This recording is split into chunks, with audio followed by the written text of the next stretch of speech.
आज आपको एक मेहनती पहाड़ी महिला और उसके होनहार बच्चों के संघर्ष भरे जीवन की कहानी सुनाते हैं, जिसका नाम है शरू। शरू एक छोटे से गांव की महिला थी जिसने अपने पति को एक हादसे में खो दिया था।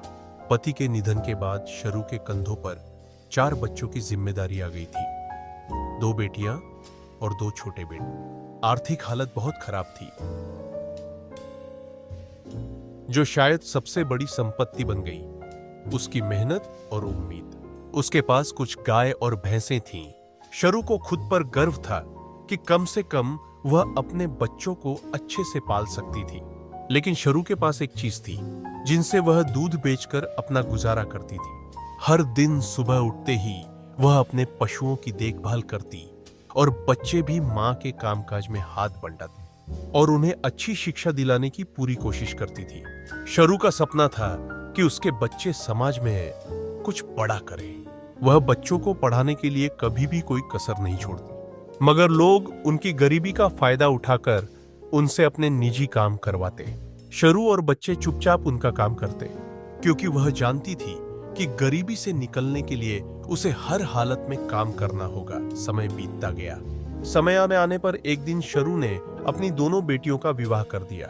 बेटियों के विवाह से वह थोड़ी राहत महसूस कर रही थी, लेकिन फिर भी उसके दिल में चिंता थी कि उसके दोनों बेटे कैसे अपने जीवन को आकार देंगे। उसी दौरान उसका बड़ा बेटा राजू 12वीं पास करने के बाद सेना में भर्ती हो गया।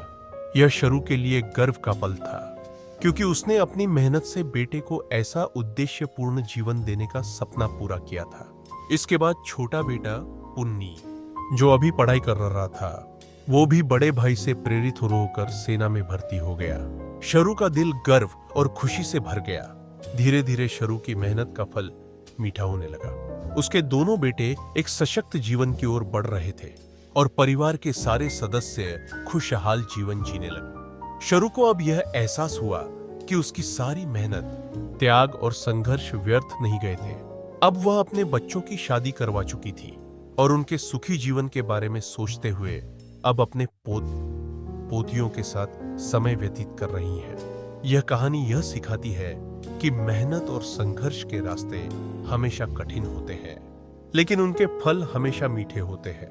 अगर आत्मविश्वास और संकल्प मजबूत हो तो जीवन की मुश्किलें पार की जा सकती हैं और हर सपना सच हो सकता है। साथियों, माता पिता इस संसार में भगवान से भी बढ़कर हैं। उनकी कदर किया करो। यह कहानी आपको कैसी लगी कमेंट करके जरूर बताएं। धन्यवाद।